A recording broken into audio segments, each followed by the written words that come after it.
Hey everybody, how you doing? This is Oliver Joyce from Whiskeybarrel Studios. Been a couple of weeks since the last video, and it's now the end of September.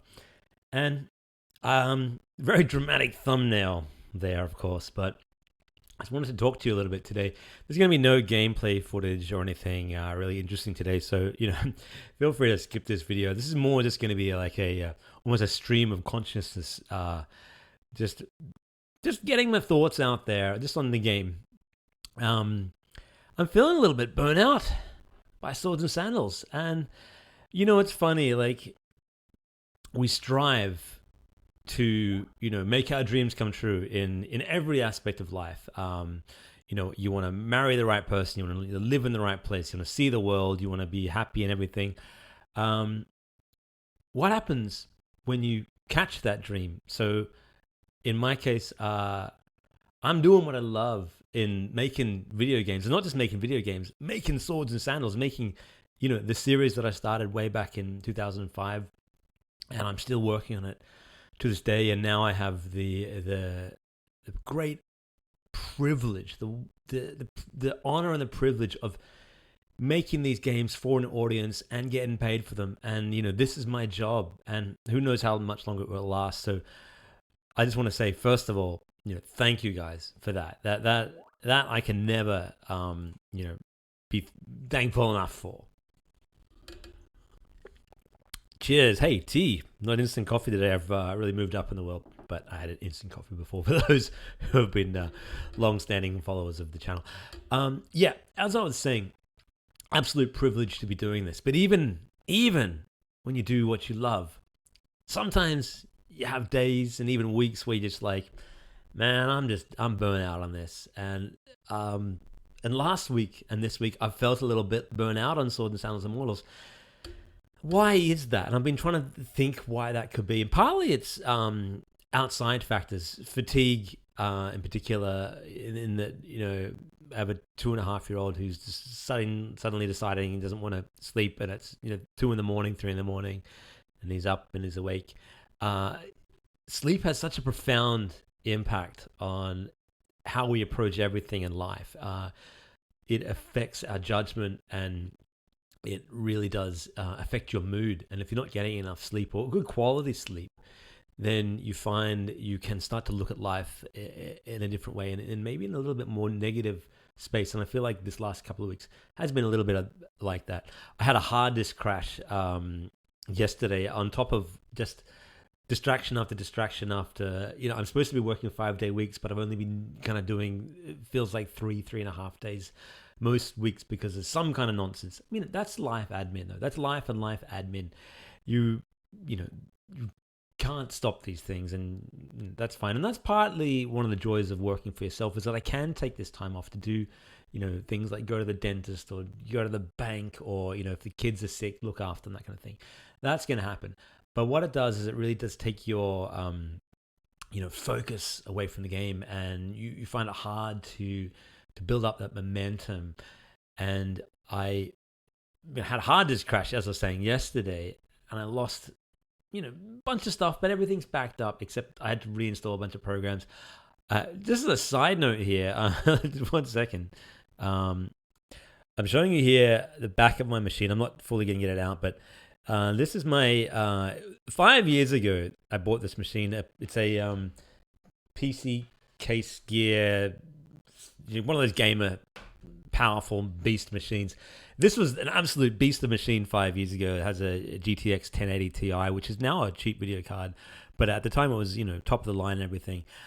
But when the hard disk crashed, what I didn't realize was, where the hell was it? And it was stuck right at the bottom under all these panels I had to get off the cooling fan, which is about 12 screws, and then open this other panel. And even then you could barely get into it, just to take it out, because I couldn't even boot up the motherboard. Anyway, it was just basically another, just hassle in what felt like a week of hassles.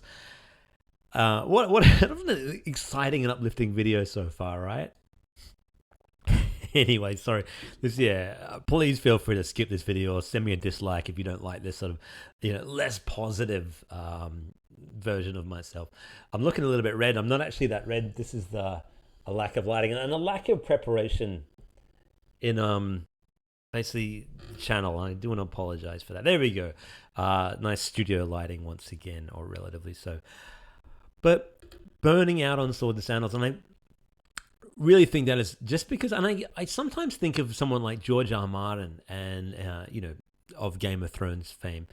Not that I can compare Sword and Sandals to Game of Thrones, but he's written all these books and he's done this amazing story that's kind of expanded. And he's really been struggling to finish off that story and bring it back together. And I've found, in Swords and Sandals, I've kind of struggled a little bit to bring the story back together. It's been easy to expand the game, but I almost feel like I might have expanded Immortals a little bit too much, and building 50 different bosses I thought would be easy and fun, but it's actually quite hard to come up with a variety of different bosses creatively and mechanically, because there's only so many combinations of stats and skills you can kind of have before you start feeling like you're repeating yourself. And I was just limping towards the finish line with those. And there is the final boss battle is coming in about a week, but I really got stuck just doing the end game cutscenes and trying to put together a coherent story that I felt was worthy of you guys who've put in so much time into playing the game. And by the time you finish the game, it might be hours and hours and hours on top of all the other times you played the game. And on top of trying to build the end game cutscenes, which are now complete, good and evil cutscenes all done and in the game, and build that final boss battle, and give the Starbound Gladiator a few special abilities, and make the boss battle feel a little bit more memorable than every other fight in the game, which I'm trying to put together right now. I've also just had these constant bug reports on the Steam forums and on the Discord, and I want to thank you guys for caring enough to submit bug reports, and I also want to apologize just for the fact that the game is still breaking in weird places. As I add new things to the game, I still find other stuff breaks, and you do one change and something else breaks. And as much as I'd like to say I test the game, I don't test it enough. I change one value, and then I don't consider that it might fix something, break something else. In a bigger company, a business that was more than just me, I would have that sort of luxury of having testers play through it. The reality is, you guys are the testers, and I'm sorry that it has to be that way, but you're so good at it. You're so much better than proper official QA testers who have actually had tested the game. The bugs you guys find are way better than official QA testers can find, and more rapidly. So take my hats off to you, but it can be relentless. And when you fix something, or you find a bug that you think, I fixed that months ago, but it's come back again, or some weird bug that you can't replicate, but everyone seems to say is there, you find you're just treading water a little bit. I said, look, I'll have the game, the Starbound Gladiator battle out by the end of September, and that's tomorrow. And I'm not there yet. And then there's more to come after that. So as you can see, it can start to get to you a little bit. I also feel like I may have expanded a little too far with what I promised in Sword and Sandals Immortals. And I don't want to walk anything back because I've promised them now, so I'm going to deliver. But I kind of wish I hadn't promised dungeons and observatories, because this is already the biggest Sword and Sandals game there is, and it's 4 times bigger than any other games. There's more bosses. There's this big overland map. There's all these stories. There's more armor. There's enchanting forges. There's multiplayer is coming. That is in the works. I promise it'll be here this year, and I've seen some good things. I'll say that for a future video, but at the time, I thought, wouldn't it be fun to have some dungeons just like Sword and Sandals 5? And hey, there, observatories and automaton robots would kind of thematically expand the world a little bit. But now that I'm towards the end of the project, I'm like, I'm just kind of run out of energy for them. I know I have to deliver on them, but I'm just, see the title, burning out a little. So it's a real thing in game dev. Every game dev gets it. And some game devs let it defeat them. Others just, power through it. And I'm going to power through it. I get energy from hitting milestones. And every time there's a patch for Sword and Sandals, I get a little bit more creative energy and getting feedback from you guys. Positive feedback more. You want to get thumbs up on the Steam page when positive reviews. That really drives me. And I love seeing that. Even though the game's it's sitting at about 350 or 360 reviews at about 92% positive, still getting hit with a few negative reviews, which kind of like, well, I get it, but I always try to address them and go, hey, look, what didn't you like about the game? What can I fix? They still kind of, leave the negative review up, which kind of does hurt the sales of the game. And that can kind of take a little bit of the wind out of your sails. And when I say burning out, that does hit the burnout. And so I've had like a bunch of negative reviews just this time on things like, there's too many cutscenes in the game. And there's a few cutscenes early on, but I've added a skip cutscenes button now. Yet still that review remains negative. Or someone else saying, I didn't like the 5-turn battles. They were too hard. Even though they're only a small section of the game, it was too much for this person. They said, no, I love the game up until that point, so thumbs down, even after playing 10 hours. And, I've changed those to 10-turn battles and 15-turn battles. Still thumbs down. And so you find there's just a bit of a relentlessness to what people want and what you can deliver. And as much as, I would love to make this the perfect game, I'm kind of running out of time in terms of the money that this game has made and will continue to make is finite, and it will continue to sell and will fund the development of the next game to a point, which I'm so thankful for you guys. Thank you so much for whoever's bought the game and supported the game. But ultimately, I need to get on to the next project at some point. So I do need a line in the sand and say there is no more going into this game. And despite all the game suggestions, and wouldn't it be cool if from you and from me, and I'm as bad as anyone in terms of adding features and so on. But at some point, I have to say that is the game, and those are the bugs, these are the glitches, these are the quirks. It is what it is. As with all the Sword and Sandals games, they're not perfect, they're not completely bug free, but as long as they're mostly playable and for the most part addictive and fun, addictive in a good way, not in a bad way, then I'm happy to go, that was Sword and Sandals Immortals, let's do the next thing. And I'm hoping we can get to that point by January, February, because that'll be 2 years, and I feel like that is more than enough time on a game like this. In a rather negative video, here is a stream of positivity. These guys, the Patreon supporters, who believe in me and have been with me for some of them a year or two. They're a small but hardy bunch, and I really want to thank them for putting up with my relative lack of reliability and not delivering as many newsletters as I should, and giving you guys the content you want, but you're still with me, so I thank you. Daniel Funches, Pookie, Buddy X, Cheese Chow, Brandon K, Davi Hollander, Eli Gurovich, Pipuch, Timmy Boy, X Up Omega, Jeffro FX3D, Hopeless, Eunice, Neighbor Jack, and Noah Gudajan. Familiar faces and legends all. Thanks for your patience, guys. And what can I say? Well, I'll leave it to the armorer to say it best. If you'd like to be a patron, that would make my day. No, you are supposed to thank them. Thank you, guys. Again, thanks you. I thank you. If you'd like to Patreon me, then there'll be a link in Discord. It's cheap by Patreon standards. It's a price of a cup of coffee, and it all helps.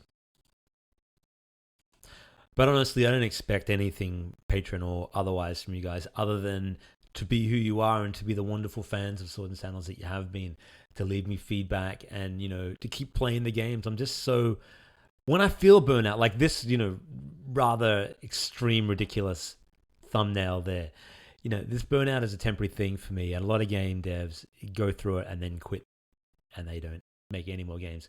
I've kind of experienced burnout in the past before, when I've just been working a bit too hard on the game or working late at night, or a game project just goes wrong or goes on for too long. And I know I can get through this. And I think, this is a small hiccup in the scheme of the game. So I just want to thank you guys for being here and listening to me talk every week or two on the channel. Nearly 8,000 people on the channel now. So, that it's been a slow build up, but still 8,000 people. You put those people in a stadium. That's a whole, basketball stadium worth of people. So, that makes me feel good and helps put out the fire of the burnout. All right. Well, honestly, that's been a bit of a rant of a video today. I just wanted to let you behind the scenes of how I'm feeling as a game dev. And I always want you to feel like, you know me as best you can know a stranger in the other side of the world. But, you've probably grown up with me and my games a little bit now if you've been following the channel for a while and you've been following the games for much longer. And I'd like to be honest with you and share the good and the bad and let you know about what's going on in the future and so on. It's a real privilege and a treat to have this platform, however small it is, and can't say enough. Anyway, I'm repeating myself now. Next week, probably a week from now, maybe next Thursday, next Friday, I want to say I will have the Starbound Gladiator final battle ready for you. I've just got the last piece of armor in an email today from my artist Wakimi. Big shout out to my friend. So I can now do the last two boss battles before the Starbound Gladiator. Set them up, big fight, everyone wins, and then we can move on to observatories. I'm actually looking forward to the dungeons at some point because it's something different, but they won't be as big as I first imagined. Anyway, thanks for being fans of the channel. If you're new to the channel, if you somehow stumbled upon the channel, I'm sorry about the rant. And most videos are much more interesting and more game dev focused. Until next time, my friends, if you're feeling burnout, talk to people, talk to your friends, and take a break. I didn't mention that, but I'm taking a break. I'm going to play a bit of Elden Ring, go for a walk, get a coffee, breathe in, breathe out, be with your family and friends. And remember, it's only a job, even game dev, whatever, doesn't matter. Even if it's, for the most part, the world can get on with, you taking a few days off, that kind of thing. So look after your health, look after yourselves. Hope this has been interesting. And I love all you guys. Speak to you next time. Bye for now.